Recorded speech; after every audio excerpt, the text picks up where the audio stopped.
Alright, people, let's see. Are we live?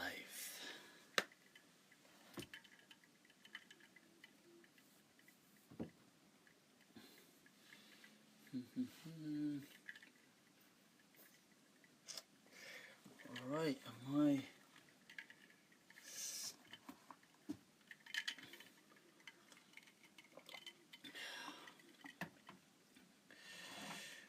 Alright, in a bit of a... Where do I put my drink? See, the problems, the dilemmas. The most important thing, have my drink organized. Alright, so let's see. Ustaz Jibreel. Alright, Alaykum Salam. Atif Yaqub. Is fine. Lillahi alhamd. Shukran. Changed. I got no idea, you know.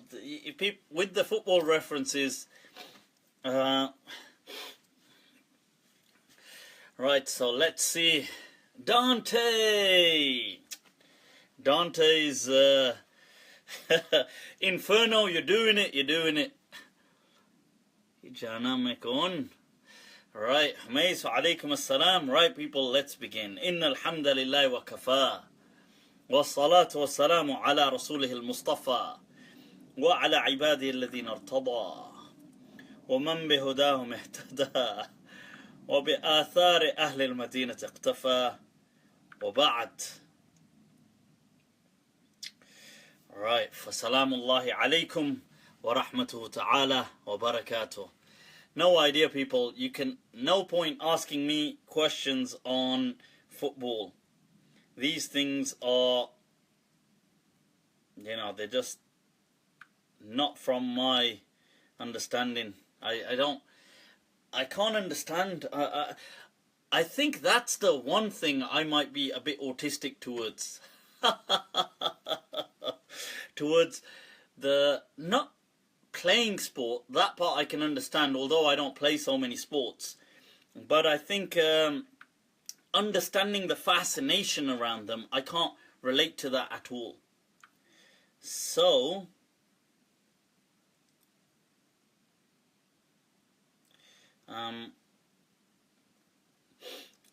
right, so, let's take a look. If I'm self-employed,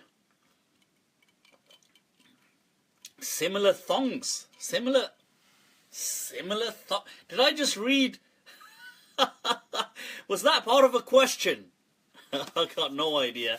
So I'm gonna hopefully get that question sent to me. Let's see if. But I've got some of these anyway lined up. So let's get this show on the road, people. Is it permissible to sell alcohol and pork to non-Muslims? Right, okay, interesting question. Let's not begin with that one, because I mean, that's just going head in for controversy, right? So let's take a look. Right, people, right. Let me...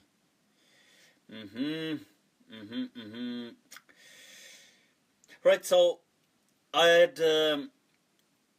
going to be taking some of these questions. I was asked a question, by the way, one, it's an interesting one, about the ban that Donald Trump has had enforced. Right, so the thing is that Muslims are upset about this ban, and how does that tie in with Muslims banning non-Muslims from the Haramain? So that was the question, yeah. So just to clarify that again, that how, look at this, just making noise, huh?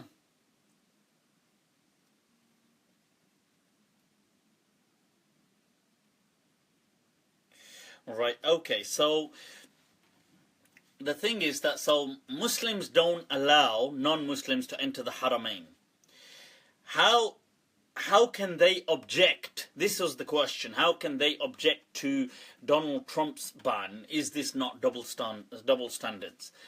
Right, so Okay, I think that's an interesting question. It's a good question. I like it because, damn, you know what? Sidetracking people on a tangential note. I wanted to stick a piece of paper up here, maybe next week, which would say that if anybody's about to have a kind of taqwa attack and want to command the good about my drinking, right, with the alleged wrong hand. So I wanted to say that I want to make a note, put it up here, that if you all of a sudden feel the urge to think you're Umar ibn Abdul Aziz commanding the good, right, then please don't. That the camera is inverted, as is your probably your brain as well. But on the bright side, I think I want to put up there that I think you are qualified for, you may qualify for for disability benefits. Next week if I remember. Right, so anyway, Iman defib. Right, so the thing is, right now, I think that's a very fascinating question, because what I like about it is somebody is trying to, I'm not saying they agree with that, but they are trying to be consistent and just, and that's something I love, to see people trying to be consistent even if they feel it goes against them. So as Allah says in the Quran, that qumu bil qist, that stand for justice, being just and consistent in things. Okay. I'dilu huwa aqrabu lit-taqwa. But Allah says that qumu bil qist walau ala anfusikum, even if it leads you to questioning yourself. Okay. Even if it leads you to kind of go questioning, critiquing your own beliefs. Because maybe what you've been believing hasn't been correct, or your understanding of it hasn't been correct. So I love that element of the question.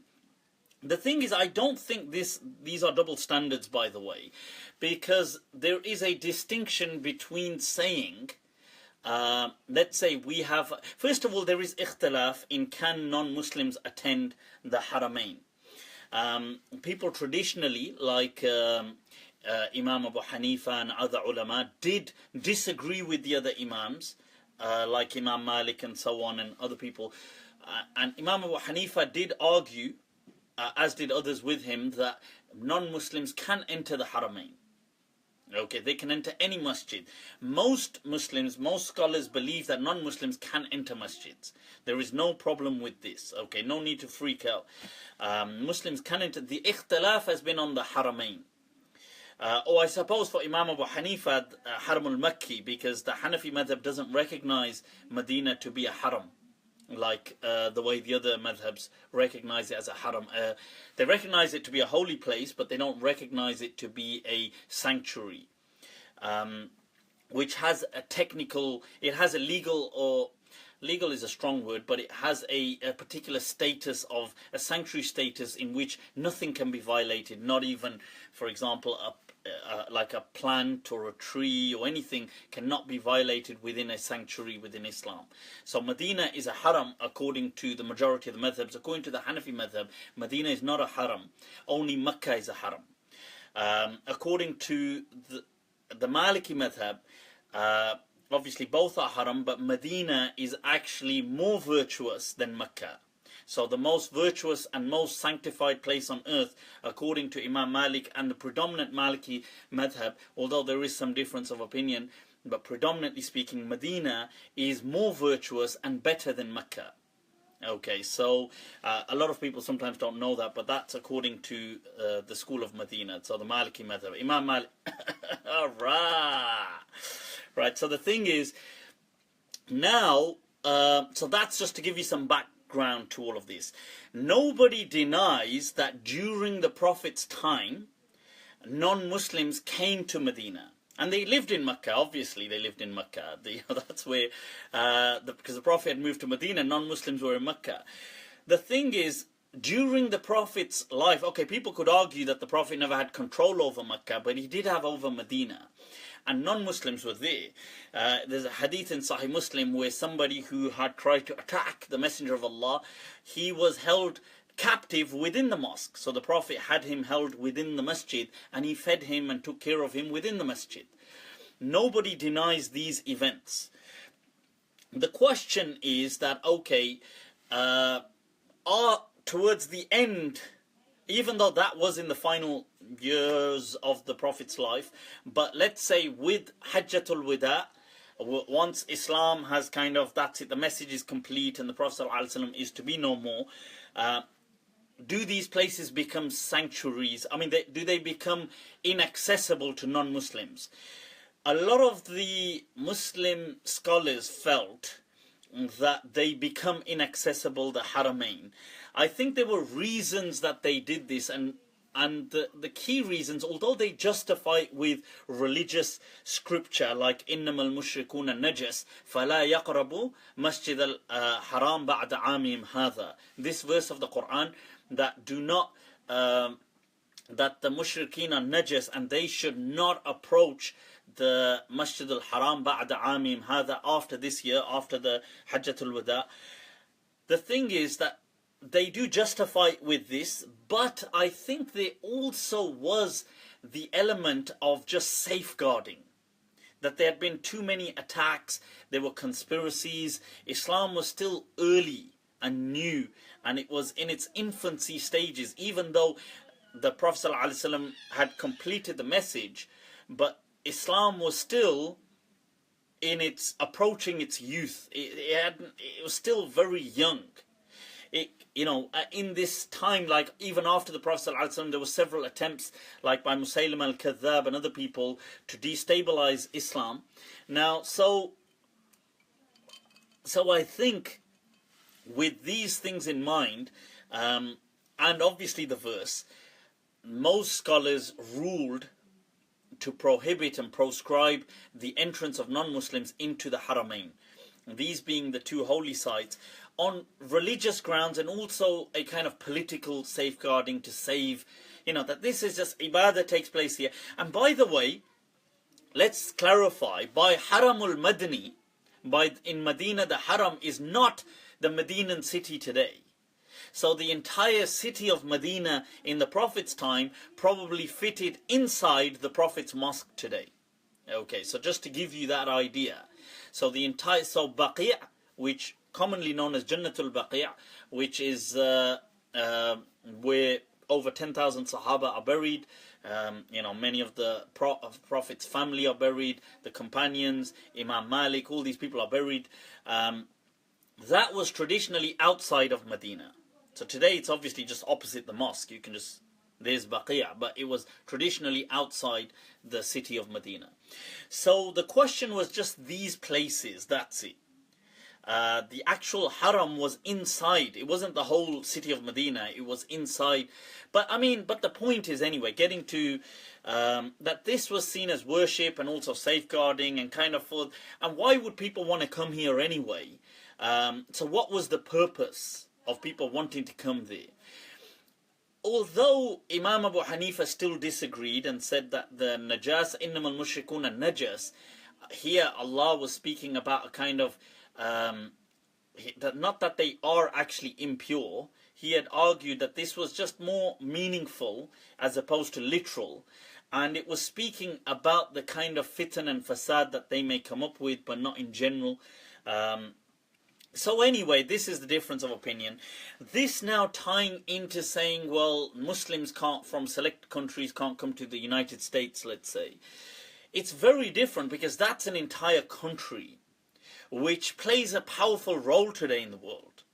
Mecca and Medina are, even throughout Islamic history, after the Prophet's time, Abu Bakr's time, Umar's time, and Uthman, during the rulership of Ali radiallahu an, he moves to Kufa. So, and after him, the kind of primacy of the kind of the capital of Islam never returns to the Haramain. So after that, the Haramain were always left just as spiritual places. They were never kind of the cosmopolitan or metropolitan capitals or rivals throughout the Muslim world ever after that. They never were. You have to understand this. They were only just cities, and in fact they weren't even so done up until just in the recent decades due to the Saudi kind of funding. So you have to understand that the capital and the whole prime of the Muslim world moved to Iraq and Baghdad, Kufa, Basra, Damascus, these places, Egypt, Qahira, which was previously known as Fustat. These places become the leading things in the world. But anyway, so I think it's a good question, but I see substantial differences. Okay, I don't think banning people from a country and from a religious site, a forbidden. When you see people translate, you can translate Masjid al-Haram as the forbidden mosque, or forbidden because it's sanctified, as in sacred masjid. Okay, so just to right, Nuridia wa alaykum assalam, people, let's move on. How do you understand those hadith that someone who commits suicide will be in Jahannam? According to the texts, it seems to be that someone will stay there forever. Doesn't that contradict Allah can forgive? Right, okay, Yunus, good question. Yunus with the surname Kill. So Yunus with the surname Kill is asking about suicide. No alarm bells there, people. No alarm bells. Right, so the thing is, okay, now this hadith that man qatala nafsahu, then he will have, he will, or man, whoever takes, let's say, it mentions summan, certain poison or whatever, then he will continue to do this till the day of judgment, and then he will be, khalidan mukhallidan finnar, forever. The thing is, you see, in my understanding, I don't believe those hadith to be literal. Okay, I do not believe somebody that commits suicide will be eternally in the hellfire. I don't even believe that they necessarily will have to go to hell for that, or that they will have to be punished for that act. I believe that these hadith, obviously whether they're punished or not is up to Allah, but the eternality, saying that they will of their kind of afterlife in hell, I definitely don't believe that is the case. And as an example, there is a verse in the Quran that Allah says, "Man qatala mu'minan muta'ammidan," whosoever kills a Muslim. So if you kill a believer, فَجَزَاؤُهُ جَهَنَّمْ, that he will be khalidan fi, that he will forever be in the hellfire, ever. Khalid, this is khulud, this is forever in the hellfire. Yet no Muslim accepts that verse literally. No Muslim. I mean, predominantly speaking. So no Muslim will accept that verse. They say, oh no, this was just a deterrent. That, of course, if you're a Muslim, you see, the main Muslim belief is that if you're a Muslim, you will not be in the hellfire forever. So the point is, what about this verse of the Quran? Man qatala mu'minan muta'ammidan fajaza'uhu jahannam. And it says khalidan, that he will be forever in the hellfire. So most people say that that's not, that was just to kind of deter people from such actions, as opposed to, so it was hyperbolic speech, emphasized, it was there to just, it was an overwhelming deterrent. And I think the same thing with suicide. You see, the thing is, suicide it is actually a very, I mean, it's a very puzzling topic, really. And I mean, it's incredibly difficult. Obviously, the people going through it, the suffering, that's one angle. Philosophically speaking, it's a huge conundrum as well. I mean, people like Camus, Albert Camus, he had highlighted that one of the greatest things that he could never truly understand was about suicide, because his whole point was, why don't people just kill themselves? Because it's a bit morbid, isn't it? But his point was that when you realize life, like, what is there to it? That why not just pull the plug? And the fact that people don't do it was one of the greatest things that he could never understand. And I think that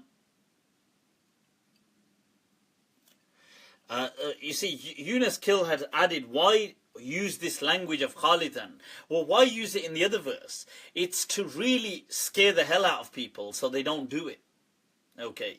The thing is, people will face pressures in their lives. Now, some people will be tempted to take their life, to kind of end it. So the deterrent from religion has to be strong, overwhelmingly strong. Not just strong, it has to be like astronomically strong to make people not even contemplate it. And that's why it uses such language, like they will forever and ever, like there is no... So it's to completely obliterate any kind of concept of doing this from the minds of people. Because look, the thing is, what Allah... You see, humanity has to thrive. And part of this is that you can't quit. Okay, so in order to set that, Allah sets the bar really high, like, and puts these things in place so you need to be motivated at times. And sometimes this is how they will be motivated. Motivations come in all forms. So I think that's my understanding, that Allah, that these hadith that mention that are not literal, and that people, they will not be eternally in the hellfire for doing that. Okay. Right. So, okay, next question. So just to clarify that, I also think, I'm not issuing a ruling here, but I also think that related to that, things like euthanasia, obviously the general ruling on euthanasia pretty much coincides spot on with what is English or the UK law right now. I think it's pretty spot on with that, so it allows, involuntary, active, of the four categories. I don't want to, right, you could have passive, active, voluntary, involuntary. So these are the four kind of factors in euthanasia, mercy killing, for people who are totally debilitated or have terminal illness or incapacitated. So they allow, within the UK, under the advisement of qualified doctors, they allow, whereas involuntary, where the person is not saying kill me, but he's, let's say, in a kind of life support machine, so it's involuntary, and they allow there to be, so for example, you could not that you could kill him, but you could switch off the kind of support which would result in his death or her death. All the angry faces. Right, get a life, people. The thing is, and then the question is, what about voluntary and active? So if person wanted to, if a person felt that they were so debilitated and they wanted to terminate their life due to something, the UK law has not accepted that currently. And although in the continent, in Europe, obviously clinics like Dignitas and other clinics do permit that, and people do go over. And I think some states in the US allow it as well. And they allow euthanasia, people to euthanize themselves. And I would think that, this is a suggestion that to ulama out there, that I would think that maybe that people need to open a discourse Islamically on that aspect of completely debilitated life and euthanasia. So in allowing scope, I would like to see some discussion on this. I'm not saying anything on it right now. I'm not saying that. I would like for that to be opened up, and I would love to see ulama discussing this and discussing that. Why is it necessarily so against Islam in that situation? Okay, in that situation. Right. So the thing is, so I mean that's some food for thought, because I think if somebody was in that position, why perpetuate the suffering? I don't see the purpose of that. Right. So anyway, right. I've got no idea why. I've got no idea why the angry faces. I don't even know what I've said.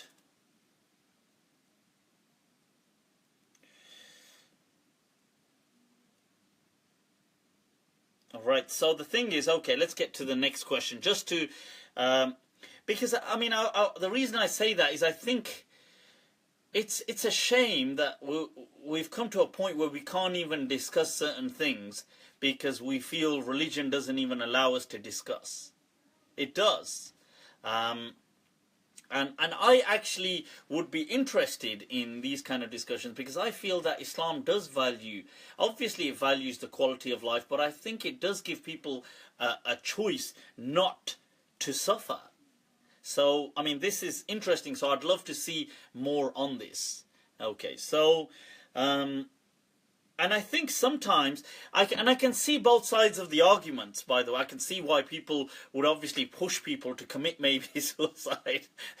Bro, don't you think maybe, you know, like really, is there any quality of life left, you know? If you're not doing much tomorrow, maybe you want to visit Dignitas or something. Or somebody says, hey, bro, I've scheduled you in, alright, so you're going on a holiday. So I can see that side of the argument of exploitation, I can see that.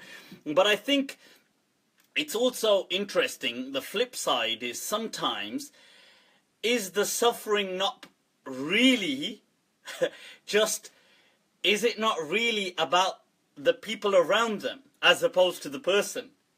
It's just that it's really for them. Like people say it's for the betterment of the individual suffering. But really, is it not for the people around them who just don't want the guilt? So, it's interesting. You know, it's a bit like, I remember reading the debates traditionally on...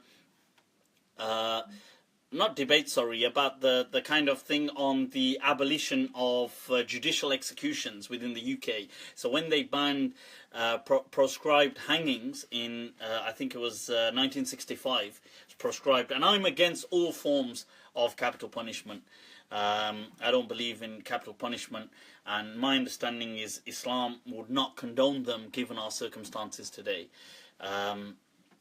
Although I would be prepared to discuss some real extreme forms of kind of crimes and stuff like this, but otherwise generally I'm pretty much in line, spot on. I feel that the current, when it comes to stuff like capital punishment, taking life, the UK and the European laws generally are spot on with, in my understanding, what the Islamic spirit would be. So that's just to, but I remember at that time looking into this whole thing, and they were speaking about different methods of execution and judicial executions, and in the US, the way the electric chair, gas chambers, now obviously the injection, shooting, firing squad. And here the British had this thing of the hanging. And they were saying, well, look, hanging is the most humane. And although I do know that, what's his name, Pierpoint, did used to have them done within, what was his average, 13 seconds from when he was in the door to, I mean, I've watched that documentary, it haunted me for, haunted me for like days and weeks after, I couldn't get it out of my mind. But the thing was, you see, I thought about it, and I thought, but is it really, you know, like they say, oh, hanging is better for the person that's being executed. Is it? Or is it really just better for the people that have to clean up afterwards? You see, is it just better for them because they don't see blood and they don't see things, so they feel this is more humane? Like, so my point is, even euthanasia, is this not a similar argument? That is it not really just for the people around them who don't want the guilt, and they just want somebody lingering on, and they don't want the guilt of having to make that decision, or having to, so, I mean, obviously if it was allowed, they wouldn't have to make the decision, the other person could do it themselves, but they don't, like, they just want the person around, like, in the background. Like, it's more about them than it is about...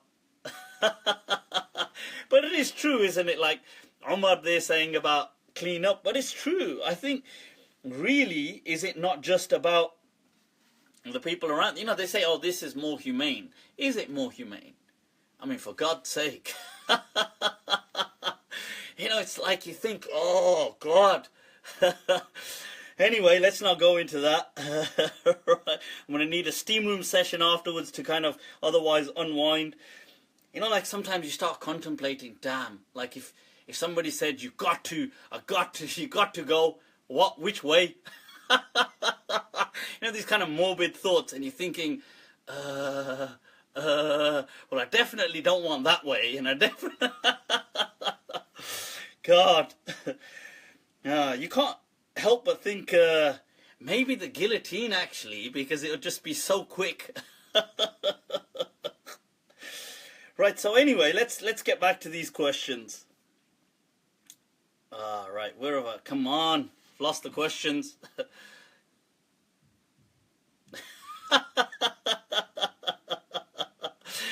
Omar, not if you use vanish. Omar goes, he hears blood is hard to get out of the whites. Not if you use vanish. Right, so okay, these days in my purely anecdotal experience, I don't see many Hanbalis who are not associated with Salafism. Do you think Salafism is in some ways not really all different from Hanbalis of the past? I think it's different because the Hanbali madhab, you see, Salafis today are Hanbali in Aqidah. Theologically, they're Hanbali, but some are similar to the Hanbali school previously, and some ain't, because I think the Hanbali school was still a bit more chilled. But you're right, there's a strong, I would say from all the madhabs, the similarity in fiqh towards the Salafi actually may not be the Hanbali. I would probably think Shafi'i, there may be a strong overlay between how, but the Shafi'is were chilled though, so it's weird actually. You see, the thing is, the Salafi thing is kind of very intertwined with Puritanism. It's very Puritanism. Well, Junaid, you got to get those drinks, that's it. Right, so, is it haram? Is it haram? Haram, na'am. For parents to not be equal to children when it comes to pocket money. Parents have to be fair on these things. Pocket money, god damn. What is that? When we were kids, did we get pocket money? I mean, well, you see, the thing is, there should be justice. Justice and equality are not necessarily the same thing. Equality, or actually, if I rephrase that as equality is not necessarily always being equal. So, obviously, if people were different ages, they would have different needs. If kids have different needs, then equality or justice is seen to their needs as opposed to just having an equal. Everybody saying, so for example, somebody has a special requirement and saying, well, no, you only get the same amount. But if they were all the same, you shouldn't have nepotism or favoritism. I mean, you could have, like, I suppose you could in some way. It's like you could like one child particularly for something. I don't know what these angry faces are. I mean, I'm just speaking about kids and, not favouring. I mean, it looks like somebody obviously never got favoured as a child. Well, don't worry about it. We all had that upbringing. I mean, I've said before, I mean, I see how kids are brought up today. And I look back at my upbringing and I think mine is like a horror movie. It's like one of those old horror movies where we had to go through some severe training. It's like a horror movie mixed with like one of those old Jackie Chan productions of like where the beatings were just next level. I've told people, I think we were trained, we had like kind of like military grade to resist like military grade interrogations. I think my parents, like, or that generation, they pushed our kind of resistance levels. Like we could be in some top kind of espionage and withstand like some severe interrogation. So, anyway, kids today, whoa, they got it all, man. But so, let's get back to these. But you shouldn't, look, there was a hadith of Nu'man ibn Bashir when he comes to the Prophet ﷺ and he says, I want you to come with me and I'm giving this to a particular one of my children. Sheikh Abdul Awwal in the house, ahlan wa sahlan. And he said, and the Prophet says that, look, he says, وَهَلْ أَعْطَيْتَ, you know, he says that this gift, whatever it was in the hadith, that وَهَلْ أَعْطَيْتَ جَمِيعَ أَوْلَادِكَ, like all of your children, have you given them all of this? And he says, no. And the Prophet said, then I won't come. فَإِنِّي لَا أَشْهَدْ عَلَى الْجَوْرِ, that I don't kind of testify or bear witness to dhulm, oppression, okay, because this is a form of oppression.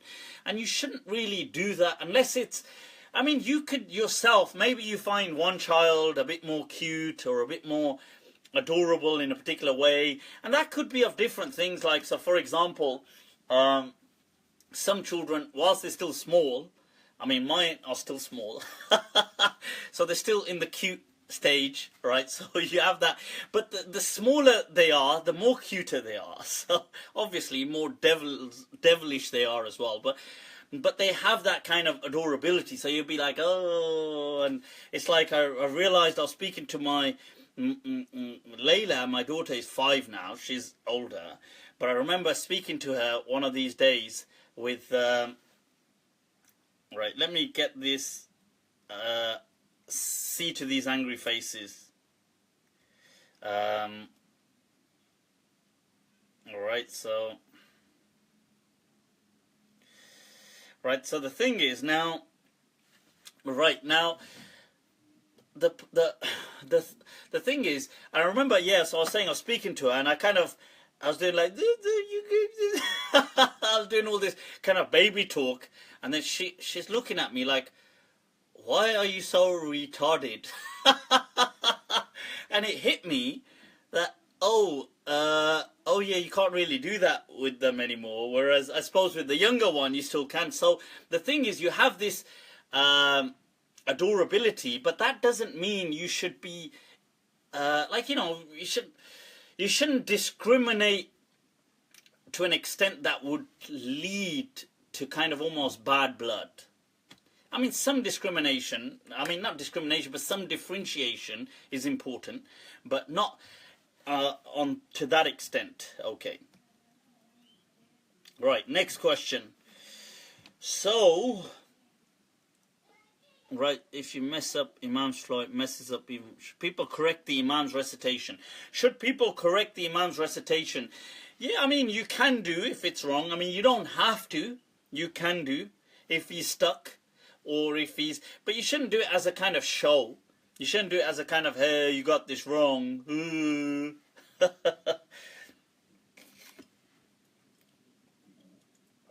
know, they say about Hajjaj ibn Yusuf al-Thaqafi, yeah, who was an absolute tyrant.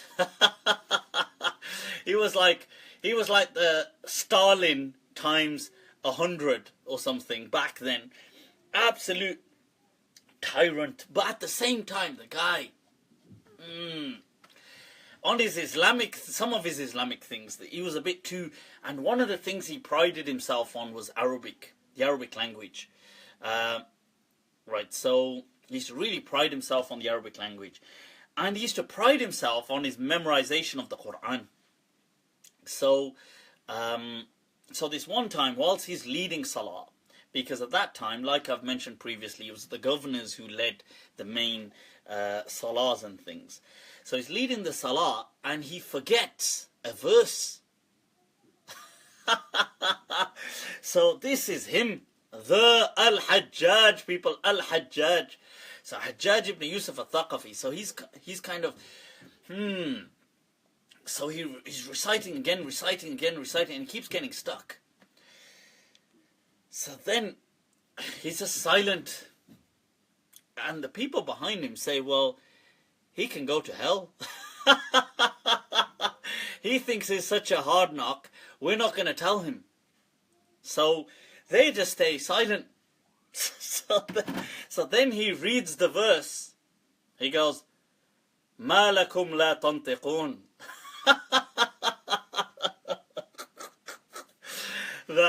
Like he reads the verse of the Quran that when Ibrahim alayhi salam said to the statues that, what's wrong with you? Why aren't you talking? So they stay silent.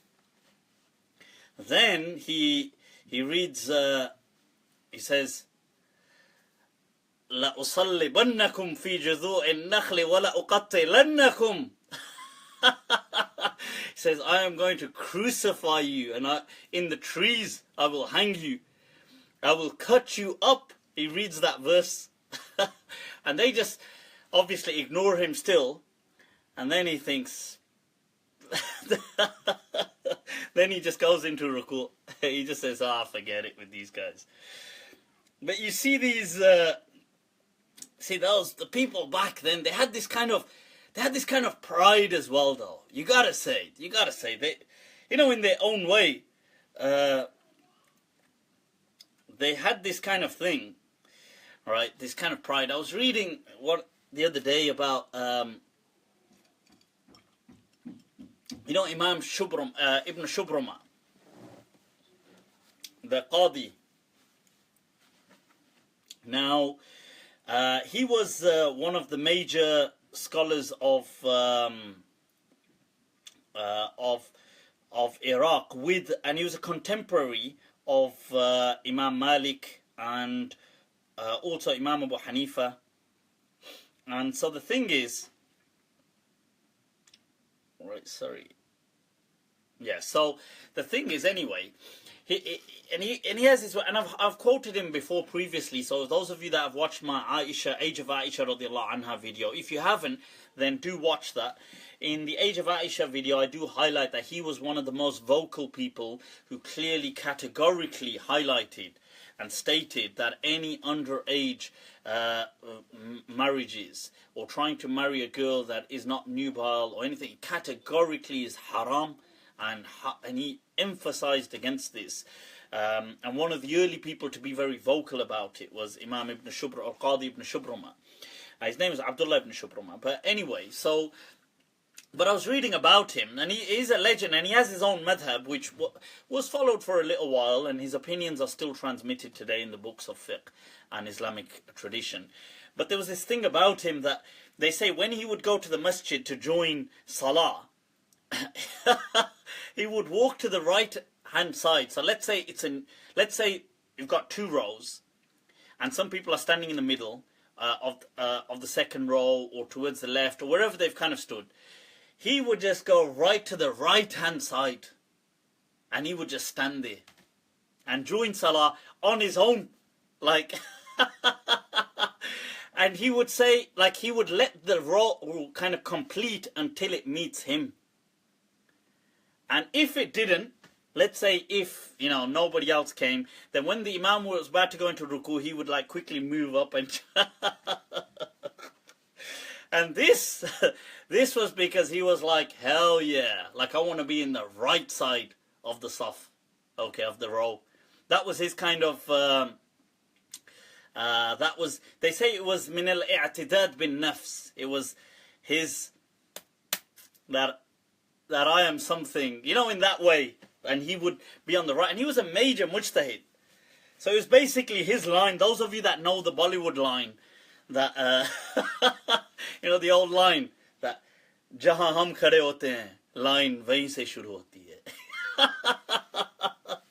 So that's what he was doing, one of those Amitabh Bachchan ones, standing on that end of the thing, saying, where I stand, that's where the line begins. So people join up to me.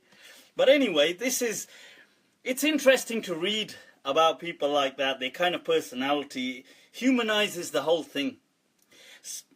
Somebody there asked about the age of Ayesha when she got married. Please watch my video. I go into much detail. It's on YouTube, Age of Ayesha. Like it, share it, get it out there. I'm sick and tired of this other narrative that people keep pushing. Right, so you said that the institutionalization of anything causes its death. Have Zaytuna and Al-Azhar not caused institutionalization? G. Abdul has asked this question. I don't know if they've caused, but I believe they've also undergone institutionalization. I mean, cause, I think institutionalization, in my understanding, does rob or is the death of things, especially in a meaningful spiritual. When I say spiritual, I don't mean Islamic spiritual, but I mean to rob the essence of that thing. I live in Colorado, and marijuana is legal here. Is it against the Sharia to consume some marijuana from time to time? Kenneth Alpha, all right, Kenneth. Right, so the thing is, look, I've answered this previously. In my understanding, and traditionally, many of the ulama have discussed things like hashish. They've discussed this in detail. People like Al-Imam Al-Qarafi, who was a legend within Maliki fiqh, and they didn't take a liking to these kind of things, but they were trying to be consistent and just. They did highlight that, look, Imam Qarafi says that his understanding was that it was not haram. Okay, he discouraged, it wasn't liked, but it wasn't haram. Okay, but still, so, and that understanding I am inclined towards. I do feel that it's more a matter of legality than it is of haram, of it being haram. That said, I don't advocate that people smoke weed. I don't advocate cigarettes. I do not smoke myself. I do not smoke cigarettes. I do not do any of that stuff. I think people should take care of their health. I think people should kind of, do whatever it takes to kind of have good health.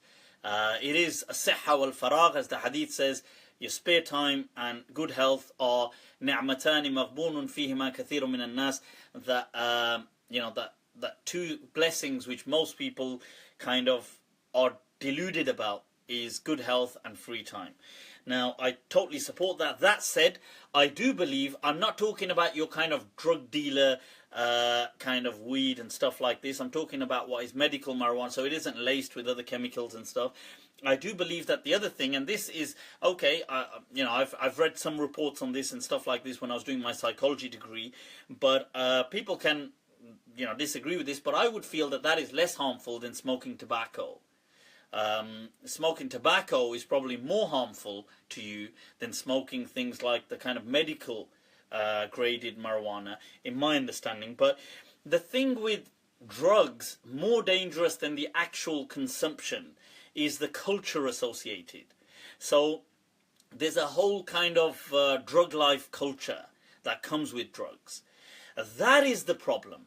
Okay. All right, Omar, you have a degree in psychology. Awesome. Or that's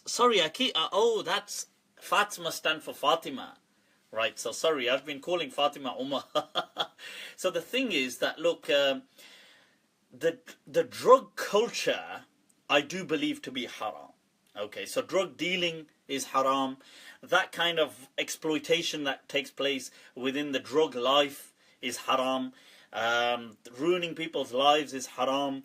That kind of stuff is haram. The actual consumption in itself, I don't personally think it's necessary. I discourage it, and I wouldn't. If anybody was to ask me, should I smoke weed? As a general question, I would say no, you shouldn't. Somebody asked me, should I smoke cigarettes? I would say no, you shouldn't. But I don't think just because I think you shouldn't, I can now say Allah says you shouldn't. You're going to be punished. You see, See, there's a difference. You see, there's things which I think you shouldn't do, things which I think are bad for you, but I don't have the authority to lie or pretend Allah is also saying this. Okay, that would be one of those nutty mama. So just because, look, it's like saying I love going to the gym, so I'm going to pretend Allah has made it fard as well. You see, I don't have the authority to do that. So, so the thing is that when we say, I think this is bad, you shouldn't smoke cigarettes, I can't say, and it's haram and punishable by hell. You know, wink, wink, nudge, nudge. All right, Allah, don't worry. Allah, just on this one, I got this, yeah? I got Don't worry, Allah, this one's for the greater good. I don't have the right to say that. Look, I know you decided to leave it out, but don't worry, I filled in the blanks here. I got this end, don't worry. I got this. You can't, right? You can't say, you can't ascribe lies, or even if you have a good intention. Even if, and you know, Imam Sahib Webb did a part of his snap. One of his snaps was speaking about that he said his teacher had asked him that, look, do you think if there's a good intention that we could kind of fabricate or twist things? And he thought, when he was learning in his early days, and he said, well, I thought, yeah, and the person said, hell no, hell no. So it's true, you can't. And you read about narrators like Nuh ibn Abi Maryam and these early transmitters who say that, you know, we fabricated ton loads of hadith. They say we made them up. They go, ana wada'tuha. I made these hadith up. They were about virtues of the Quran, and they say, well, why did you make them up? Nuh ibn Abi Maryam, what does he say? He says, oh, I saw all these people turning to the fiqh of Abu Hanifa, and I thought, it's about time they come back to the Quran, and I couldn't find many virtues, so I just made them up. He says, I was just trying to bring people back to the Quran. You see, you have a noble intention. Aha, but, as Ibn Mas'ud said, رُبَّ مُرِيدٍ لِلْخَيْرِ لَنْ يُصِيبَ, that many a people who wants to do good will not attain it. You see, it's not just having intention. You have to do the thing adequately as well. Okay, so... Right, so let's move on. Your view on reinterpretation of religion for modern age. You see, I believe religion needs, that the religion wants. Let me reword this. It's not we ought to, the religion demands that we view it in its age, in the age that we're viewing it. That is the demand of Islam. And if we're not doing that, we are kind of failing. Okay, that's my understanding. Somebody's written something in some other language. Hamza Halak. Put your questions, bro. Look at that. Facebook translator. Alright. What is meant by the hadith that the horn of shaitan will rise from Najd? Does it refer to the Najd in Saudi Arabia? Yes, it does refer to the Najd.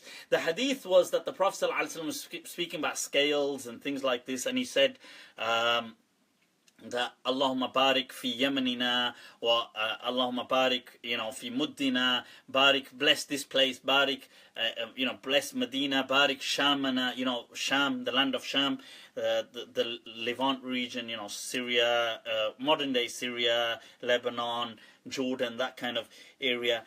And then somebody asks the Prophet, somebody asks the Prophet ﷺ that, what about Najd? And they repeat, وَنَجْدِنَا وَنَجْدِنَا. And the Prophet says, هُنَاك يَظْهَرْ قَرْنُ الشَّيْطَانِ, that the horn of shaitan will rise from there. وَهُنَاكَ الْفِتَنْ وَالزَّلَازِلِ, and there will be kind of like tremors and tribulations that arise from there. What did the Prophet exactly mean by that? Nobody knows exactly what the Prophet meant. They can only speculate. I don't think, first of all, it was a literal kind of horn. I don't think anybody, people understood it to mean fitna. Some people say this refers to the Salafi da'wah or the Wahhabi kind of, I suppose, thing, because Muhammad ibn Abdul Wahhab arose from Najd. I mean, I don't know. I mean, is it? I can't say it is. I can't say it is. I mean, I can't say it isn't. But I mean, it's open for interpretation. The thing is, I don't. In my understanding, it is Najd. Okay, some people said Najd lughatan, linguistically, means the highlands, and therefore Iraq was the highlands. So the Prophet was talking about Iraq as he was talking when he said Najd, he was talking about Iraq, and that's why there's always been tribulations in Iraq. I don't buy too much into that interpretation, but I don't necessarily say it has to mean the Najdis are bad. It doesn't mean that people from Najd are bad people. But I gotta say, the term Najd has that kind of, it just carries that connotation, doesn't it? Najdi. God, it's just But look, just. It doesn't. We should always try to be consistent. Try not to be haters, people. What is the virtue of Hifz of the Quran, and is there any reward for reading Hadith? Imad, absolutely. I mean, memorizing the Quran carries immense reward, because you are committing the words of Allah to memory, to your heart. Okay? So, Allah, look, if you can commit His words to your heart, I mean, Allah watches over all of us, but will He not have a special watch over you, I ask? So, I mean, the thing is, it's not, I'm not saying it's He's duty bound to do that, but I'm just saying at the end of the day, you committed your time, your energy, your efforts to memorizing His words, you committed them to memory, the Lord will watch over you in special ways, people, in special ways. And you will also have, seriously, you will have a cognitive opening. Your ability to memorize certain things will increase. I mean, that's just psychologically explicable, because obviously you've trained yourself to memorize. But it is awesome. I mean, it is difficult as well, but I don't think you should be deterred by, there's a question that, what if I memorize and then forget? And I know some hadith are quite, they're kind of scary like that. But I don't think there's necessarily, I disagree with people that feel it's a sin. I don't feel it's a sin. I think that was just an encouragement to keep it going. I think that if you feel that, look, what if I memorize, I can't maintain it? Don't let that deter you. Don't, even if you forget it, do it anyway. Just do it, yaar. Just do it for being able to have done it. You know what I'm saying? It's like I read this amazing thing once that said, it was a hadith, although I think the chain was weak. So I'm not sure if it's actually a hadith, but it was transmitted as a hadith. But it said that, it was speaking about learning knowledge, and then it said, and don't let the fear that akhsha and a'lam fala a'mal deter you. Don't let this fear of, but what if I know and don't act, deter you. But rather be incentivized by the thought, rather the a'lam fa'amal. That what if I know and therefore act?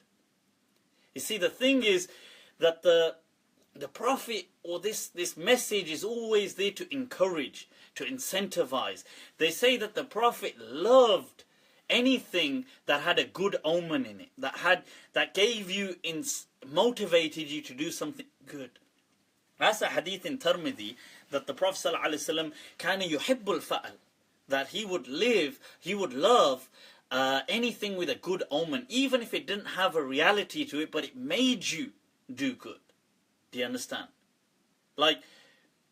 And they say, وَيَكْرَهُ, and he would hate superstition. You know, I ask you, you know, like people said before, like there was this question on weed or other questions, and people or other things, and yes, I mean, I'm just using that as an example, but there were many other things, and people sometimes say, oh, you know, and they hate on things. Oh, the Prophet said, oh, let's say women issues, hijab, or this, or the beard, or, oh my God, you know, you're not drinking with this hand, or you're doing this, or you're doing that, and yet the Prophet never hated on stuff like this. But what he did hate was superstitions. And tell me, do Muslims condemn superstitions? Hell no, do they? They bloody propagate them. They encourage them almost. And superstitions cannot exist with Tawheed. The fundamental of our faith, really, why did Allah even communicate with His ibad? What was the true point of Islam? The true point of Islam wasn't really to you know, to pray 5 times a day, although that is obviously important, but the true point of Islam was not about wearing hijab, or not doing this, or do not do this, the true point of Islam was just, as Allah says, فَعْلَمُوا أَنَّهُ لَا إِلَهَ إِلَّا اللَّهِ, that know that there is nothing, no true ultimate power except Allah.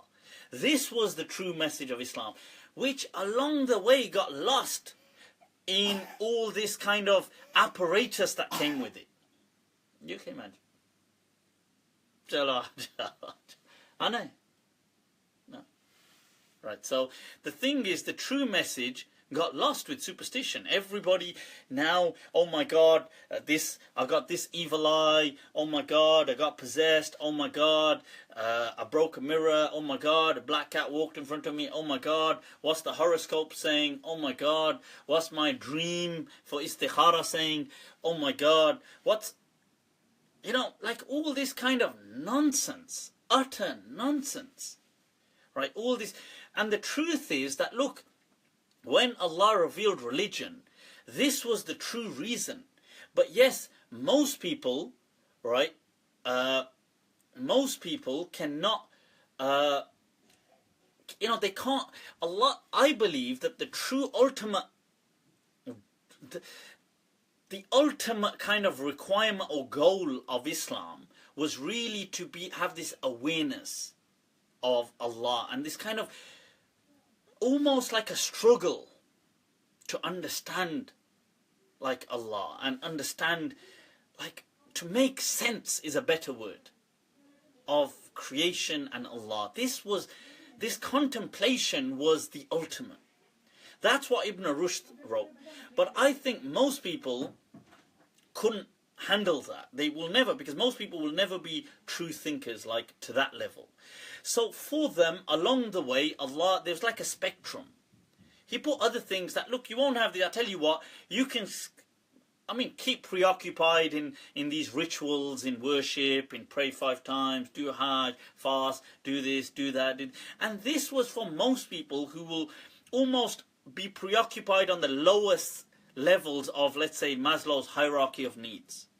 So they're just really busy about just trying to survive, and they're not really like kind of about, you know, philosophical inquiry or trying to understand or make sense of the world, or they're not, so they can just make do with this kind of stuff. And this is how religion, and the whole thing was, the package, it was aimed at different levels, but the ultimate being that. That's in my understanding, and yet, I mean, we kind of condemn that. We condemn that people should struggle with faith or trying to make sense of things.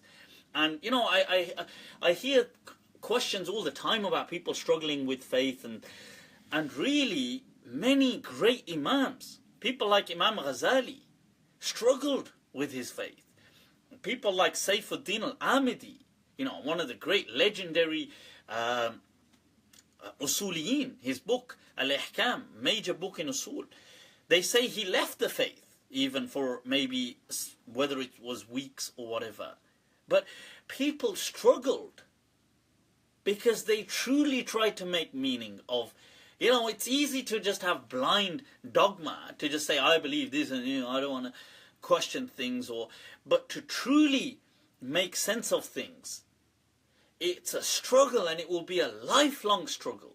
You will go throughout your lives battling at a kind of conceptual level in making sense of, I don't understand that, but that, and trying to, having this kind of personal relationship with Allah. That will be the kind of thing. But I mean, I just add some of that because I see sometimes people don't have issues with superstition. And I think, well, that's funny because you have issues with all these other things. But anyway, how many hadith have you memorized? I don't think I've memorized so many. I mean, whatever comes to mind, I guess. Is there zakat over loans? There is a difference of opinion. You see, the thing is, people disagree, but in my understanding, I would say that if that loan was inaccessible and it was gone and you don't have it, then I feel that you don't necessarily, I would be kind of inclined towards the opinion that says, since it was out of reach and it was inaccessible, it doesn't count as your funds until you don't regain it. Once you regain it, then you will pay zakat. How much water do we have to use for wudu? You have to use whatever does the job, but you shouldn't be excessive. Right, so the Prophet ﷺ told the companions, do not be excessive. Right, okay. Was Adam alayhi salam created in heaven or on earth? I know Adam alayhi salam lived on earth, if that's what you're asking, in my understanding. Okay. When Adam alayhi salam was given his soul, was it a part of God's soul that was blown into him? This question, this verse, وَلَقَدْ نَفَخْنَا فِيهِ مِنْ رُوحِنَا, that we blew into him our soul, from our soul, when Allah says that. I don't think that was literal, that Allah's this kind of spirit and a part of that spirit comes into Adam. Some people might take that literally. I don't think that's literal. I think by that what Allah meant was that Allah placed within modern man, contrary to the prior hominins like Neanderthals, Denisovan man, Homo erectus and all the other kind of hominins, Allah placed, and all other creatures, Allah placed within Adam and modern man, his offspring, a spark of almost potential. I have to be careful with this word. Potential divinity. As in, that what I mean by that, let me qualify that because I don't want that to be misquoted. The ability to reach such status, not free will, but such abilities that they themselves will almost be godlike. And I don't mean godlike in a necessarily a way of compassion, but I mean that they will have the ability to, they will reach such heights as we are reaching, but we haven't reached such heights yet, that they will be able to do all this. Insan will explain the inexplicable. This insan will challenge natural laws to the extent that, for example, some natural laws like things like aging, I believe we will develop things like anti-aging kind of things. Maybe, can we even challenge death? As in, not forever, but postponing. Right now, scientists, through geneticists, have been able to make tiny, let's say, organisms or lesser kind of creatures, like let's say worms, things like this, outlive their normal lifespan by 6-fold. They've been able to do that now by modifying their genetics. Right now, we feel that we've discovered certain genes within humans that are responsible for aging and stuff like this, could we like, what I'm trying to say is that insan has this incredibly volatile yet powerful ability which is hidden and given to him, that he will be able to do almost godlike things. And I love the way in that book, which I really, wow, that book, Sapiens, it blew my mind, I have to say. And there's a follow-up to it, which I love the thought that Homo sapiens came to this point that they evolved as Homo sapiens, which was the wise, sapiens meaning wise humans. And their next evolution, and his follow-up book, which I haven't been through, is Homo Deus, that godlike humans. Like, wow, that the thought that humans will now, you know, they're embarking, and some of these things are not. So, for example, there's already a project, I believe, with certain Russian geneticists, and it's some other countries in place. I don't think it's Europe, but Russia and a few others, where they're actually reconstructing genetically a mammoth, and they're going to bring a mammoth back to life, people. So now there are talks: should we reconstruct a Neanderthal and bring him back to life? Because that would be interesting. But I mean, you see, the thing is, it's just, wow, the world has just entered such a... Right, can you use anti-aging creams? Yes, of course you can use anti-aging creams. There's nothing wrong with things like that. Right, so... was Adam, did he live in heaven or earth? I've answered. In my understanding, he lived on earth, and that's what Ibn Qayyim al-Jawziyah writes in his book as well. Would you say Adam gave birth to Eve? Gave birth to Eve as a way of asexual? No, I wouldn't believe that. I don't believe that Eve was his. He gave birth to Eve. I think that the hadith of Eve being created from the rib of Adam is figurative. It's not literal. I don't believe like Allah broke off Adam's rib and turned this rib into a woman. I think what it meant was she was created from what he was created from. And she will always be that kind of, that part of, because something that is you will always be drawn to. And that was the message, that man will always be drawn to woman. Okay. Of course, bar the homosexuals. But most men will always be drawn to women, right? So the thing is, now, so that's what it kind of meant. And the fact that the rib was so close. Why rib? Because it's so close to the heart. In my understanding of man, that this is what it would be, that, you know, forever, and the kind of metaphor of it being kind of curved and not being straight, and if you try to straighten it, you would snap the bone, the hadith says. That, you know, in qawwamtahu yani kasartahu, you would break it. And if you decide to live with it, you have to live with it crooked. See, the Prophet was trying to teach us that, look, that men and women, they'll never really understand each other, for God's sake. They can't. What, like, so for men, what are women actually on about? We'll never probably really understand. But in a similar way, women will probably never truly understand men. But in a way, that's okay.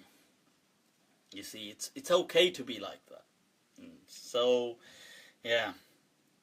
Right, that somebody asked the question, is it the book by Yuval Harari, I think his name is. Yep, that's the one. Absolutely. I listened to the audio book and it was awesome, I have to say. Is it allowed for teachers to hit their students for discipline? Imad, I do not believe it's allowed to hit the children for discipline. The thing is that this... this ruling of discipline, in my understanding, obviously I'm a product of my own environment. What I mean by that is within the country and the part of the world that I've grown up in, and it shows it works, that you can teach without hitting, you can motivate, you can incentivize. This does work, you know, like in the UK, you know, they don't hit. Okay, general education don't hit. I know in Masajid they used to beat the crap out. Our masjid, oh my god, in our masjid, people, they used to, the sticks used to be broken, pipes, branches, they used to, you know, the worst was, I'll tell you the worst, they used to play these sick mind games, right? Like, they used to be like, okay, so, you guys, okay, like, you know, like, acha, Kan pakad lo, you know, you gotta be like a chicken, yeah, which is like putting your arms through your legs and you gotta hold on to your ears, yeah. Some weird fetish that was. But then the thing is that, and then after that, it was, what they would say is, okay, right, they would get one of the kids and say, you go and find a stick and bring it back, and it better be a strong one, like go find a branch, like a strong one or something. So this kid is going to get a stick that's going to beat him. Some sick mind games were going on. And the others, we would be like, oh, don't, seriously, don't get him. Get like a weak stick. Please, don't. And the stars would be like, it'd like have his stick and it'd go, and he would beat down. Honestly, oh my god, you know, for the asatidha, I think that was just like stress release, wasn't it? They would just be like, you know what, I've had a bad day. You know what, the mortgage payment is due.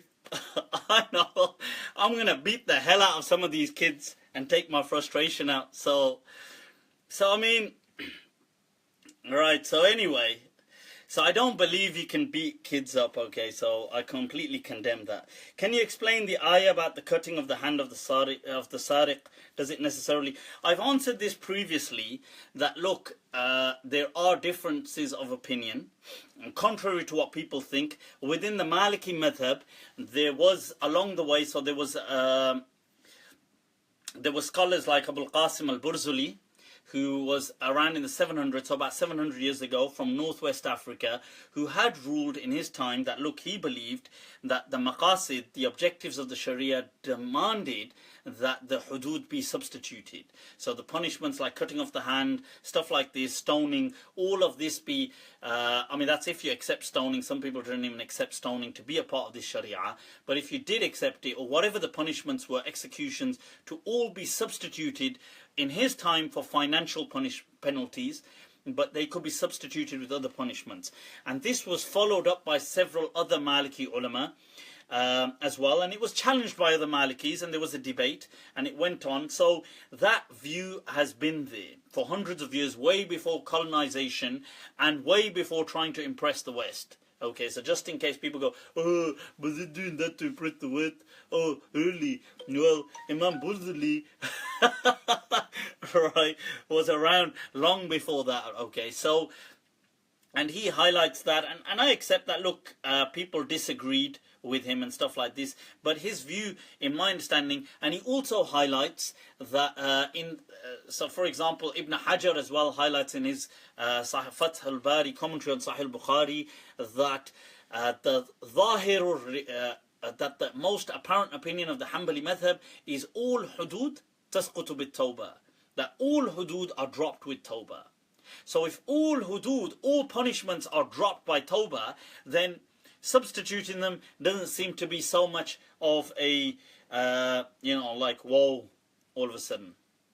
So anyway, right, so, and that does require an elaborate, I understand, kind of explanation, and I do aim to do that at some point in the future in a proper HD production, people, HD production, one of those videos dedicated to that in the future, inshallah. Right, can you buy and serve alcohol to non-Muslim friends? You see, the thing is about this, Ahmad Ali has asked, and somebody else has asked, there is a difference of opinion on this, but it depends. Starting off with, can you run a pub? I don't believe, in my understanding, as a Muslim, you can run a pub. Okay, I don't believe in that. Question is, can you serve, like, let's say if it was a secondary aspect of what you're selling. So let's say you happen to be the owner of Tesco or Asda or or Sainsbury's. Now you own a large supermarket, something like this, which sold all kinds of products. And if you're going to list the products, an absolute minority of them also include alcohol. But you sell everything from toilet paper to food to this to that. And you also include in that alcohol. Is this permissible? Now there has been a difference of opinion that selling that to non-Muslims, some people felt it was okay. And amongst them, especially if it was non-Muslims in non-Muslim lands. And amongst them were people like the fatwa of Imam Abu Hanifa and stuff like that. So this did exist, right? So as a minority follow-up, not as a key main business. So it's not like I sell alcohol, I run an off-license, or I run a pub. It was like they had all these things, and part of it, like, so they're providing this entire service, and part of it was they had some alcohol as well. Now, that some people, other ulama said no, it was haram, but those opinions are out there. A lot of people condemn. What's interesting is a lot of people do condemn the view altogether, and interestingly enough, a lot of the Hanafis today condemn it, even though it was Imam Abu Hanifa was one of the main people who kind of authorized that view. But I mean, once again, they obviously have highlighted disagree with him on that today. So I would just say, look, there is this diversity out there. But it's not the best thing to be in, okay? Alcohol, is not a good thing, religious or out of religion speaking. It doesn't usually lead to any khair, any goodness. So I wouldn't advise doing things like that. But, I mean, there are these opinions within our legacy, okay? Is it obligatory for a Muslim to believe that the Quran is the greatest book in terms of eloquence? By extension, is the notion that the Arabic is the greatest language in Islamic belief? Superiority of Arabs and Arabs. You see, I think there's a difference here in... You see, as Muslims, we have a love for Arabic. Like, there is a hadith that the Prophet said, Ahibbul Arab, although people said the hadith has, is weak. They challenged its authenticity, that the Prophet said, love Arabic because I am an Arab and the Quran is Arabic. I think that personally, intrinsically within all Muslims, there is a love for Arabic. And I love that kind of intrinsic thing. And I do have that, value within my heart. And I wouldn't downplay that with people. I'm not saying it's an obligation, like if a person... But I think that kind of love that the Prophet was an Arab and the Quran is Arabic, and this Arabic will always be at the center and the heart of Islam. That's not the same as necessarily Arabic culture. Okay. Although I've got nothing against Arabic culture, but Arabic culture can be diverse as well. Because if you're speaking about Middle East to the Gulf, to Northwest Africa, they're worlds apart, but they share certain commonalities. So, for example, Arabic food, you don't have to like Arabic food, you don't have to necessarily dress like an Arab, you don't have to, but to love the Arabic language, because the Quran is in Arabic, in my understanding, is to love the Quran. Okay, so I would encourage people to love Arabic, I would encourage people to learn Arabic. This is, Allah says in the Quran, Inna anzalnahu Qur'anan Arabiyan la'allakum ta'qilun. That we reveal this as an Arabic Quran in the hope that perhaps you can rationalize it, or you can reason with it, or you can become a people of intellect. Now, that doesn't mean no other language is, other languages are inferior. It doesn't mean that. But for some reason Allah chose Arabic. It doesn't, like something like, so all languages are great. Look, Allah says in the Quran, وَمِنْ آيَاتِهِ, and from His signs, not from us, from His signs, اختلاف ألوانكم وألسنتكم, that your diversity of colors, your shades, your tongues, your languages, this is a sign of Allah, that your multiplicity is a sign of His oneness, right? So the thing is, this is a strength, but it doesn't downplay other languages. Other languages are awesome too. I mean, English is an amazing language, and all languages carry their kind of uniqueness. Okay, Urdu is amazing. Those of you that speak Urdu. It doesn't mean you can't have importance with other languages, but I don't think you should downplay Arabic. I think you should love Arabic. At the end of the day, you know, it's the language, the Prophet ﷺ, as a religious kind of value, not as this isn't, I don't mean as a kind of institutionalized mandate from religion, like, love Arabic. I mean as a kind of personal human Muslim value, that just out of love for the Prophet, for the Quran and Islam, that it was transmitted through this, that wow, that, you know, I'd love Arabic like that. So I think from that personal, like as a personal choice, you should do it. I'm not saying if you don't do it, you're sinful. You're not, because all languages are from Allah. But I just think that you shouldn't be kind of... But no, I don't believe that Arabs are superior to non-Arabs. I think, as the Prophet said, look, that there is... You know, لا فضل لأعجمين على عربين ولا لعربين على عجمين. An Arab is not better than a non-Arab. So the Prophet said this. Okay, so I think just to clarify that, what's the difference between a promise and an oath? Okay, an oath is like where people say, okay, I swear by Allah, I want Allah to be a witness over this. I am making a formal, you know, like a formal undertaking. That's what it is. A promise is like, look, listen, I promise you I'm going to do this. Okay, here's something interesting that most people don't know this, but you see, a promise isn't actually, look at this. Look at that devil. This is some guys that really hate on me, right? So they had a picture of me on one of my Facebook things holding that. They were like, devil, and screenshotted it, and... Right, so the thing is, you see, a promise in Islam, believe it or not, according to Islamic rulings and legal teachings and Islamic guidance and Islam, as mainly transmitted by most ulama, is actually non-binding. And it's not actually an obligation to fulfill. No, that sounds so... What? What? You say what? You say what?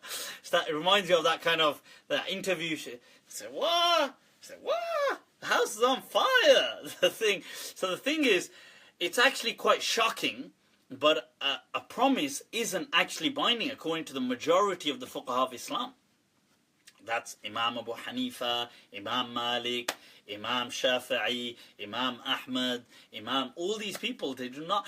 Yes, okay, the Malikiyah said some promise, they said it wasn't Islamically binding, but they made some promises enforceable through a state or through power based on consequences, but not due to religious values. So, for example, if I said to somebody, oh, look, you want to take this contract? Yeah, take it.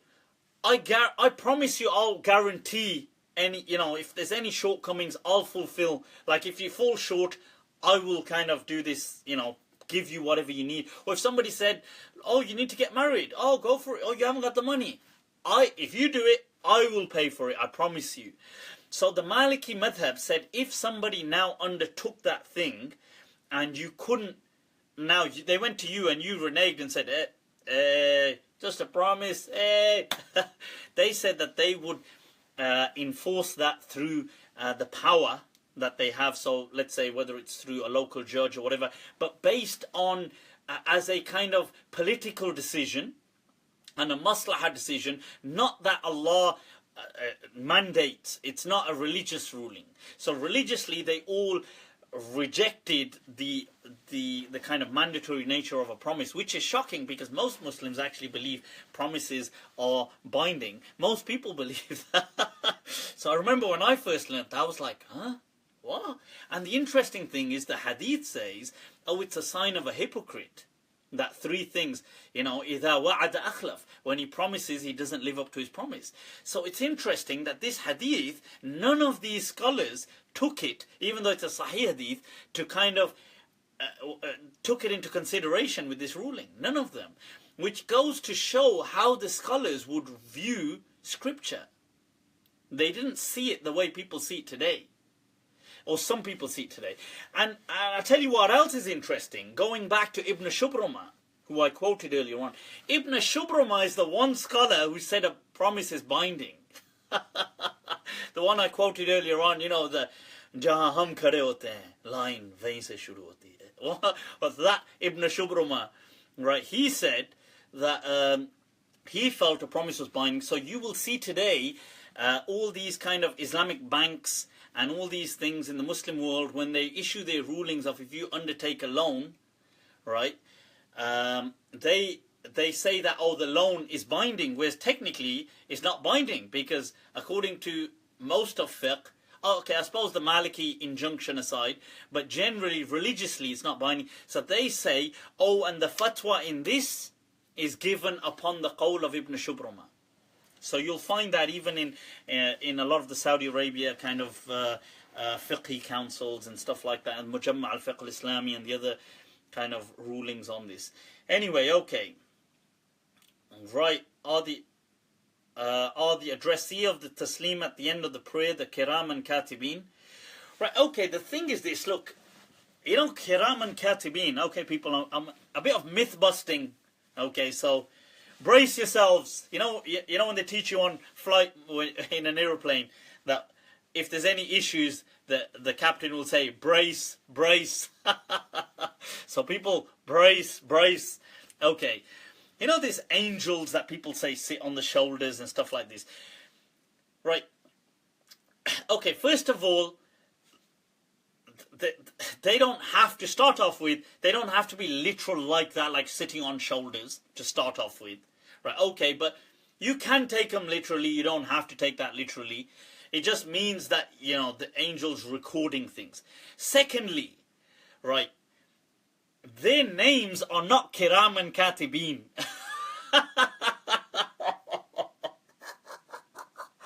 Kiram is plural, it's not two. Kiram is the plural of the word Karim in Arabic. And Katibeen is the plural of the word Katib, a writer in Arabic. Okay, Allah says, Kiram and Katibeen, the people who are writing, noting, and they are honorable. Meaning that they won't kind of be biased against you. This is what Allah says in the Quran, Kiram and Katibeen. So people go, Kiram and Katibeen, that's their name.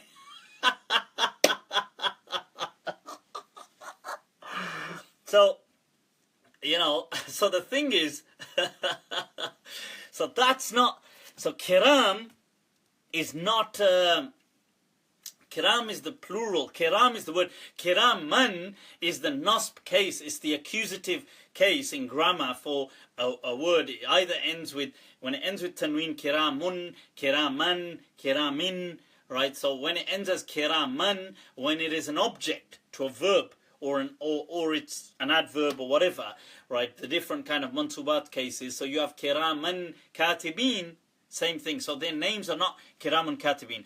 And some, the Arabs use Raqeebun wa Atid.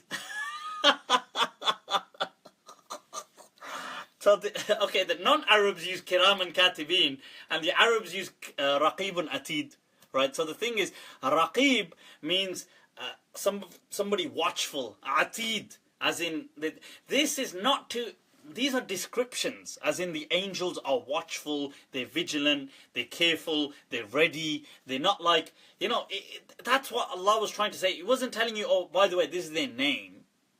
So they're not actually called Raqeeb and Atid and Kiraman and Katibeen, okay. So, So these things are not a bit of myth busting. Right, are there any psychological appealing aspects within the teaching of Salafis that it progresses rapidly amongst masses? That's a very good question. I don't want to sound like I'm targeting Salafis, because I'm not. Right, but the thing is, there are appealing aspects.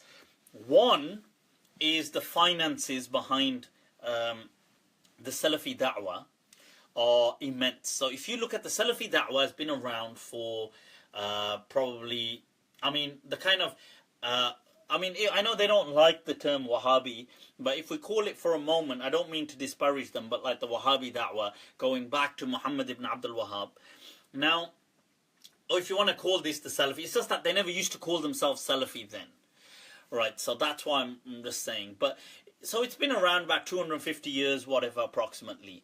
So this da'wah has been around, but it never gained this kind of momentum until like the last 2, maybe 3 decades. 2 decades, really.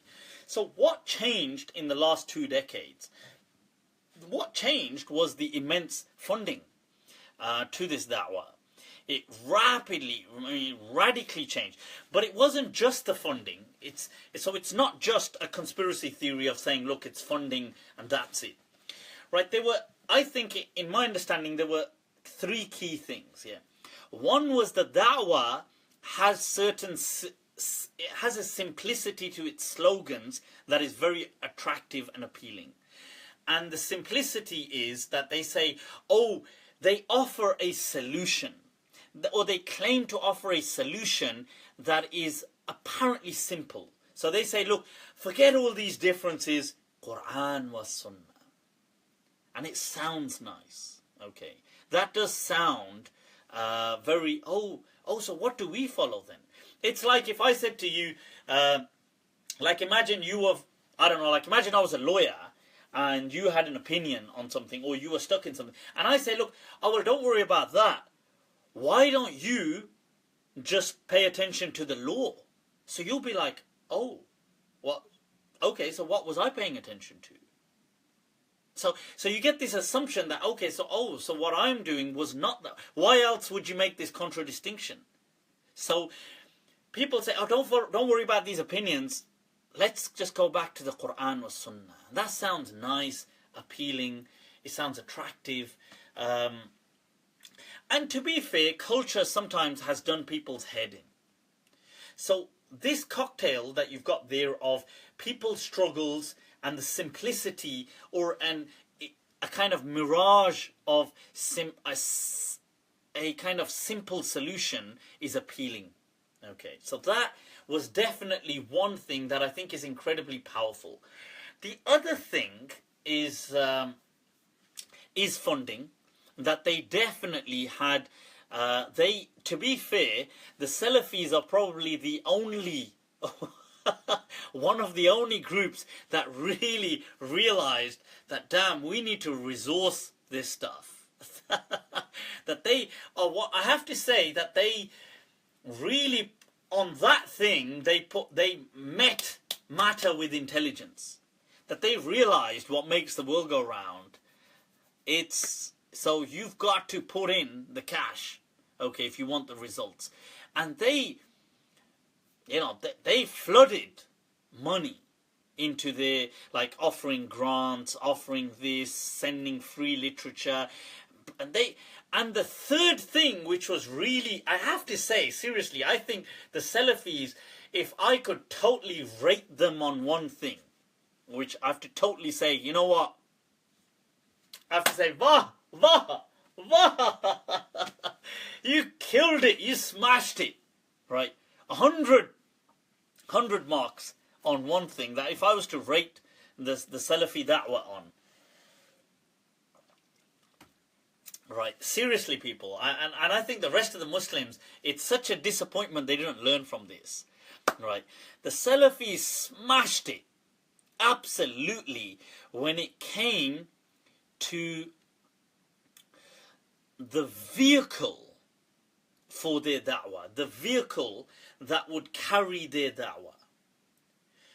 Somebody amongst them must have had this awesome realization that, wait a minute, more than the message is what carries the message, right? So their literature was, the content was sometimes so dull and boring, sometimes so, it looks like a child wrote it, but the kind of, the production, wow, the glossy paper, the kind of shiny covers, the kind of rich binding books they produced.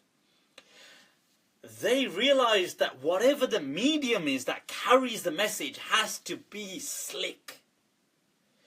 And although they themselves do not pay attention to slickness or fashion, but what they definitely did was made sure that what's going to carry their message looks awesome. So their pamphlets looked, their books, they had glossy books when no other Muslim outlet or group had, or any kind of Muslim voice had glossy books at all. They killed the internet. Honestly, they have killed the internet. They are the undisputed dons of the internet. I don't know who or how they did that, but they have killed that. I mean, they have just saturated the market on the internet. You can type any mas'ala in fiqh, in Google, in Arabic. The first 2-3 pages of all your hits will only go back to maybe 5 scholars, all of whom are mainly Salafi. Like Bin Baz, Uthaymeen, Al-Munajjid, Fawzan, like maybe Albani, or maybe one, another one, Jabreen or whoever. But the point is, it will go back only to them. I mean, you can try this. They have killed the internet. Honestly, that I have to say was that they got, that was too good. What they executed there was just brilliance. Even though their message, the content of it doesn't really work. It's a very simple, I mean, it works for simple people, but it doesn't work with complicated issues. But this is what spread their da'wah, okay. So I would definitely say, and it's a shame because look, the 3 oldest institutes in the entire Muslim world, spanning over 1,000 years old, right? You've got the Qarawiyyin, right, in Fez, Zaytuna in Tunis, you've got Al-Azhar in Egypt, right? These places, over 1,000 years, and they don't even have an awesome website with the Masail. They don't even have that. Wow. And the Lord does give abundantly, but if I was a millionaire, soon, or whilst I'm asking, if I was a billionaire, soon, right, that's my first number 1 priority, what I would do. I would give a grant to these, a generous donation to these 3 major institutes, and I would have them have an awesome slick website. I would make sure it's on Google. I would make sure their fatwa are organized and documented. That's one thing at the very least I would do. Because these people, they've got depth. You know, these institutes are incredible. Their thinking is phenomenal. Right? You know, the things, the research they've come out with, yet it's so difficult to find. So, I mean, somebody saying about Western ones, yeah, I mean, I'm not talking about Western, I'm talking about these 3 in the Muslim, leading institutes of the Muslim world. Okay. Trust me, they want to be on the internet. Somebody saying they don't want to be on the internet. They want to be on the internet. They don't have the funding. It costs money. It costs time. But, you know, you got to pay. So, right, okay, can you please address the issue of voting in elections or the demand? Voting is absolutely permissible. Do not listen. HT, Hizb ut-Tahrir, right, are simply have lost the plot. God, some of them hate me so much. It's shocking. It's shocking how much, the other day I was reading some comments of hate against me, yeah, and so, as you do. So it's so amusing sometimes to read when people hate you. They have so much so much kind of tenacity and passion to it. And I think to myself, wow, you must really hate me, man. I mean, you must hate me to that nth degree that if I was like dying of thirst, that you wouldn't even... You wouldn't even give me some waste. Wow, I don't, where does this, and it's amazing that how kind of invested they are in you. They follow your things and they watch my talks and it's amazing, because I think, if you hate me so much, why, just ignore me. That's the thing. But anyway, you see, the thing is, and I want to tie this in, I'll tell you what, and we'll call it a wrap, people, after this, inshallah. You see, I want to tie this in with a greater question. Somebody asked me, can I speak about politics in Islam? And I'm going to bring it back to this, right, this voting thing. You see, politics in Islam, remember when I said earlier on that Allah, the purpose behind religion, was this awareness, this struggle. And with it came a set of apparatus so most people can be still linked to religion, even though they will struggle to kind of be on that end of the spectrum in trying to understand Allah and stuff like this. But at least they can just get on with their lives and they can just pray and do stuff and whatever. Now, part of this was that, well, when you're going to have... Islam is setting an ideal for humanity. When people are going to embrace Islam, when they're going to do certain things, they will be communities. They need communities to flourish. Al-insan madaniyun bit-taba. Insan is a social creature, as Ibn Khaldun and other people have highlighted. And, science highlights. So, the thing is, well, you see, for communities, you will have ideals. When you have when you have communities, you will need systems of management, systems of operation that can oversee. You will,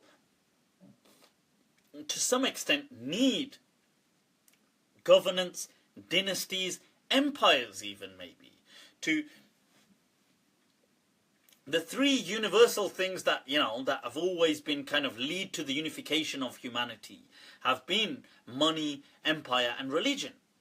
And Islam, Allah is not unaware of this, so caters, that allows that, look, within this religion there will be systems for you to manage yourselves. You can have, how do you marry, how do you divorce, how do you buy, how do you sell, how do you take loans, how do you have contracts, how do you rent, and how do you rule over each other, manage each other, law and order and things like this. And a governance is in place, an empire even, to expand, so you have authority. We understand, look, money talks, power talks in the world. Nobody really cares if you're just a... so for example, today, why do people care what America says? Because it has power. Why do people care what China says? Because it has power. Why don't they care what, Afghanistan has to say? Because it doesn't have any power on the world scale.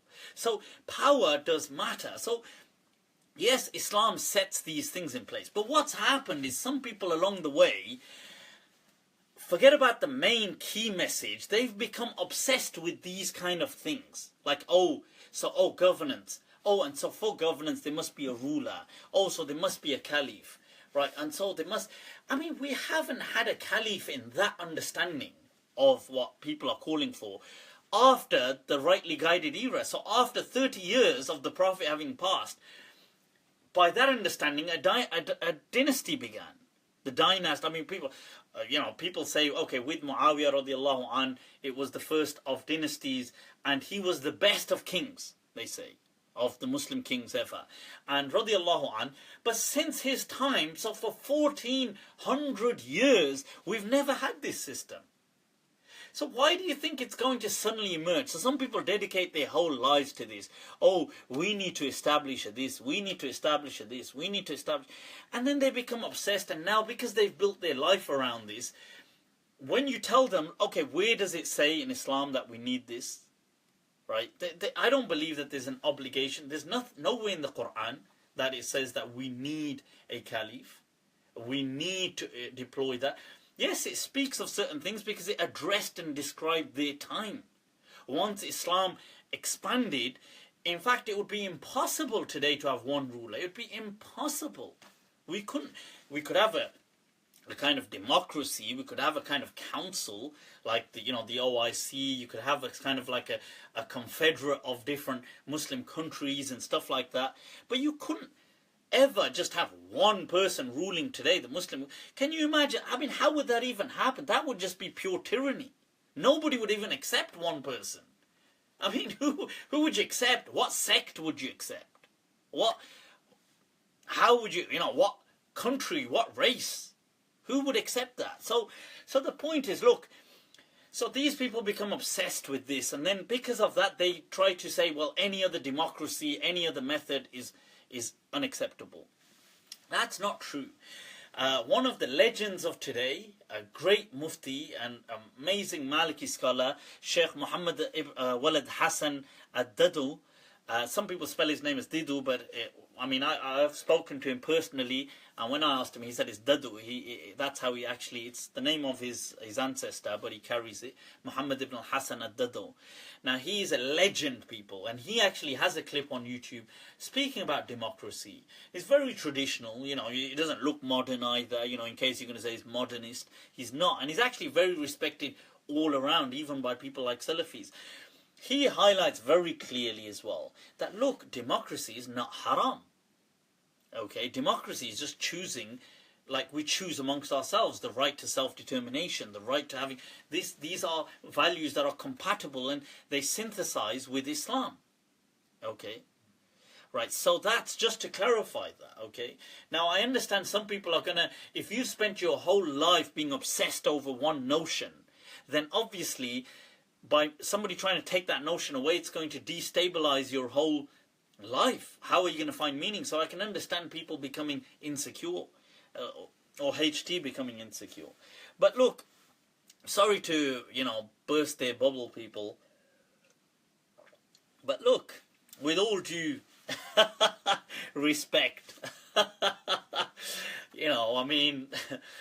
well, anyway, so let's get back to the question. So democracy in this country, I think people should engage. They ought to, they must, seriously. And we are part of this society. We are of the fabric of this society. And people should vote. I think they should. Personally, I would say back Jeremy Corbyn, whatever it takes. I mean, I totally respect the guy, seriously.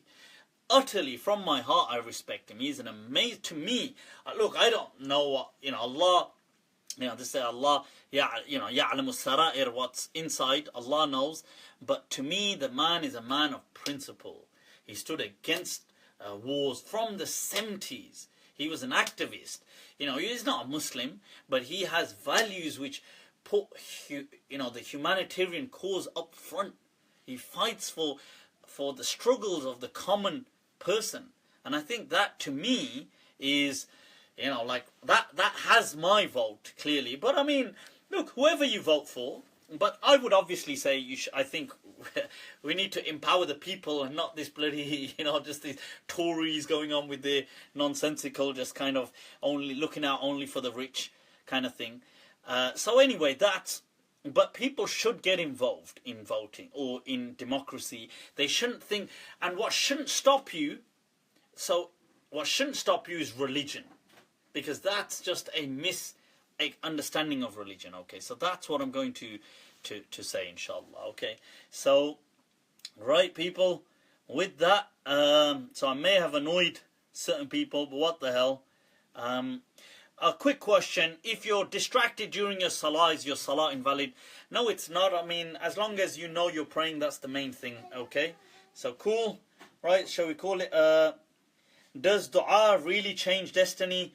Saima, Rashid, I did a Q&A in York. If you can watch that about destiny, predestination, I go into a bit of detail. is Istinja required every time we do wudu with water? When it's better, but it's not necessary, but I mean it's better. Okay, people? Right, so let's call it a wrap. Okay, so inshallah I'm also starving, and then I gotta hit the gym as well if I can. So with that, people, I'm gonna leave you to it. If you just tuned into this today, then add me on Facebook. You can like this, you can share it, people, you can like it. Okay, you don't have to only just be silent whilst the haters kind of pin me up and they all take shots at me. Right, so if you want to send me any questions, you can do on Facebook.